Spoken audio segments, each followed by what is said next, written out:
की इस वीडियो में हम अंतर्राज्यीय परिषद के बारे में बताएंगे, जिसकी चर्चा भारतीय संविधान के आर्टिकल 263 में किया गया है। चूंकि इसका संविधान में, मूल संविधान में चर्चा है आर्टिकल 263 में, उसके हिसाब से ये तो एक संवैधानिक संस्था हो जाता है। तो इसको हम कितने दृष्टिकोण से देखेंगे, तो अंतर्राज्यीय परिषद एक सामान्य पहलू पर चर्चा करेंगे, उसके बाद उसके महत्व को समझेंगे, मूल्यांकन करेंगे और एक प्रश्न देख लेंगे। ठीक है। सामान्य पहलू में गठन, संरचना और कार्यों के बारे में समझेंगे। ठीक। गठन जो है अंतर्राज्यीय परिषद का, वो मूल संविधान में इसके गठन की बात की गई है आर्टिकल 263 में। ठीक है।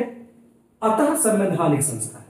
क्योंकि इसका मूल संविधान का आर्टिकल 263 में चर्चा है, इस कारण से यह संवैधानिक संस्था है।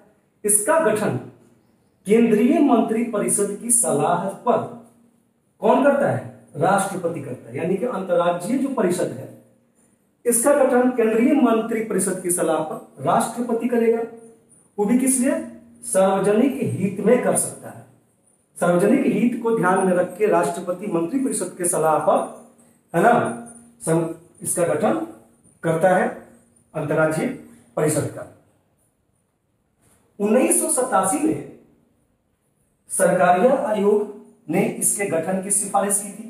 यानी कि अंतर्राज्यीय परिषद के गठन की सिफारिश सरकारिया आयोग ने की थी। इसी आधार पर 1990 में बीपी सिंह सरकार द्वारा इसका गठन किया गया।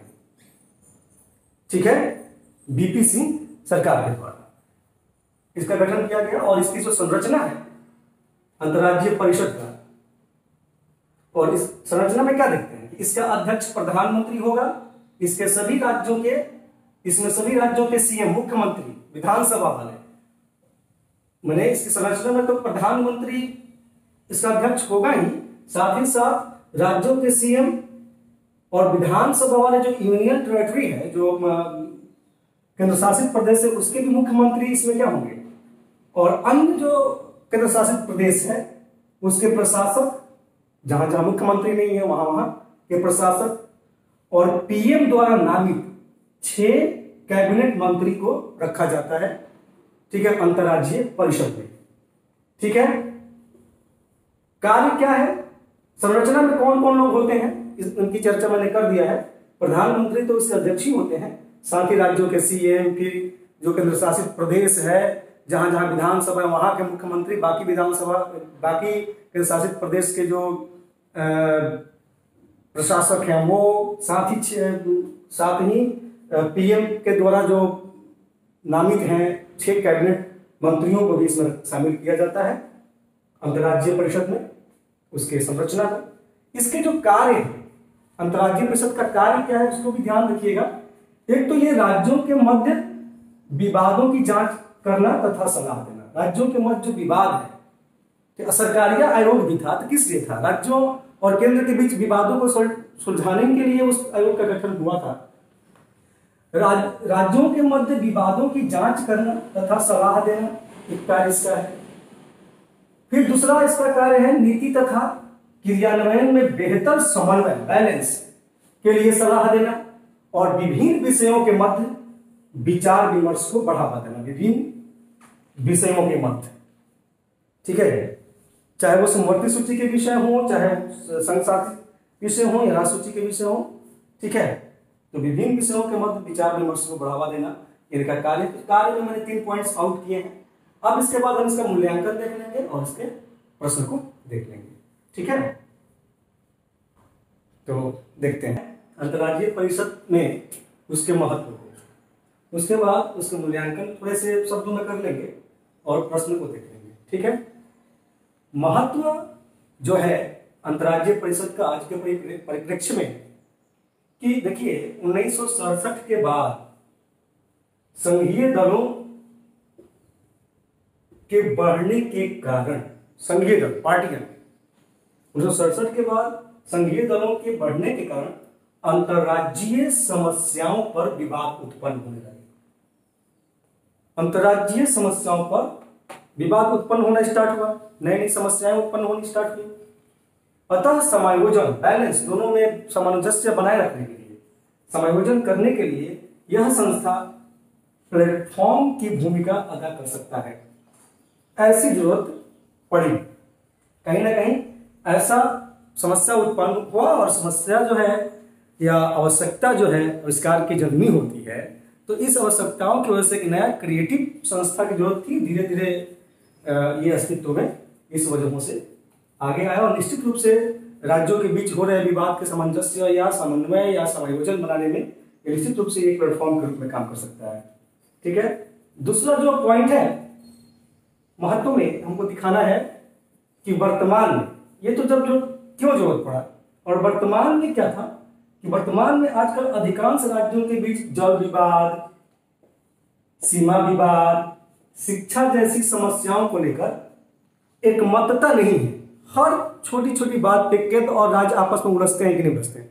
अभी आप देख लीजिए, मजदूरों को ही घर पहुंचाना था, उसके लिए बसों की सुविधाएं करनी थी, रेलवे से पहुंचाना था, तो केंद्र और राज्य का विवाद आया कि नहीं आया? आता है। तो हर छोटी मोटी पहलुओं पे इन राज्य और केंद्र के बीच में एक मतता नहीं है। इस बीच में ये बहुत महत्वपूर्ण भूमिका निभा सकता है। ठीक है, इस समस्याओं को लेकर एक मतता नहीं है या एक मतता नहीं बन पा रही है।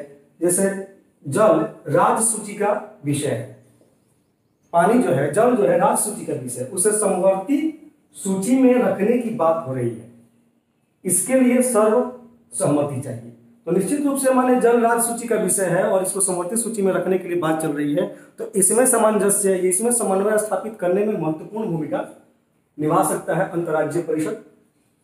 वर्तमान संदर्भ में आंतरिक सुरक्षा भी, जैसे नक्सलवाद, संगठित अपराध आदि के समाधान या निदान के लिए राष्ट्रीय स्तर पर समेकित योजना की आवश्यकता है, जिसमें यह संस्था उचित भूमिका निभा सकता है। एक राष्ट्रीय स्तर पर एक महत्वपूर्ण योजना, एक समेकित योजना की आवश्यकता है ना, जिससे नक्सलवाद या संगठित अपराध जो भारत के अंदर हो रहे हैं उसको कंट्रोल किया जा सके, उसको नियंत्रित किया जा सके। उसके लिए भी निश्चित रूप से अंतर्राज्यीय जो परिषद है एक महत्वपूर्ण भूमिका एक संस्था के रूप में निभा सकती है।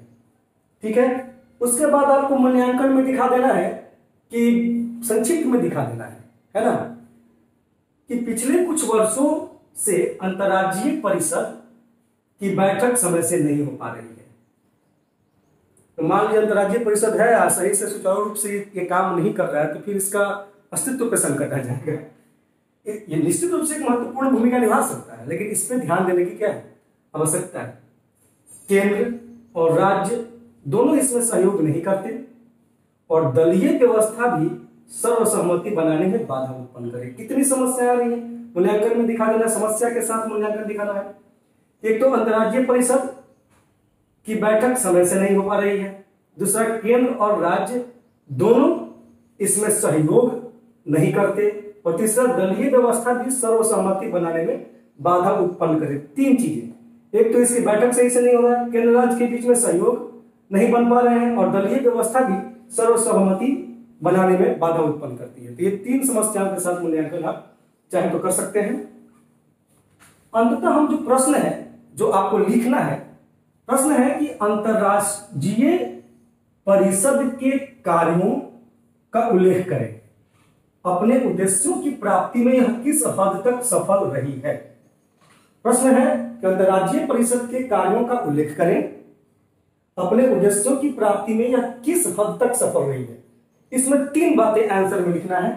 एक तो इसका परिचय दे देना है, परिचय में अंतर्राज्यीय परिषद के बारे में संक्षिप्त जानकारी देना है। ठीक है, दूसरा पैराग्राफ में आप आंसर डालेंगे कि संविधान में आर्टिकल 263 के अधीन परिषद के कार्यों का उल्लेख किया गया है, ये देंगे। कह रहा है ना, एक तो अंतर्राज्यीय परिषद के कार्यों, तो उसके परिचय देने के बाद ही उसका कार्य बताइएगा, और ये अपने उद्देश्य की प्राप्ति में किस हद तक सफल है। तीसरा पैरा जो है अंतर्राज्यीय परिषद के कार्यों का आलोचनात्मक मूल्यांकन करना। ठीक है, कि वो उद्देश्य प्राप्ति करने में सफल रहा है कि नहीं रहा है। ठीक है, तो ये प्रश्न है ना, तीन स्टेंजा में आपका क्लियर होगा। आप जितने पॉइंट्स देना चाहे दे सकते हैं, लेकिन तीन बातें इसमें, एक इसका परिचय देना है, दूसरा इसके कार्यों का बात करना, तीसरा इसकी आलोचनात्मक मूल्यांकन करते हुए कार्यों को बताना है कि ये अपने उद्देश्य को प्राप्त करने में सफल रही है या नहीं रही है। ये है प्रश्न। आप एक शॉर्ट स्क्रीन ले सकते हैं, ठीक है, ले लीजिए और इस पर आंसर करके दिखाइएगा, ठीक है। बाकी बातें आप चाहे तो ग्रुप में भी पूछ लीजिए, कोई प्रॉब्लम हो तो। हमको नहीं लगता कि कोई प्रॉब्लम होगा। अगर कोई प्रॉब्लम होता है तो आप मेरे कमेंट बॉक्स में भी जाके वहां पे सवाल कर सकते हैं कि हमको यहाँ प्रॉब्लम है, वहां बता देंगे, आपको आंसर दे देंगे।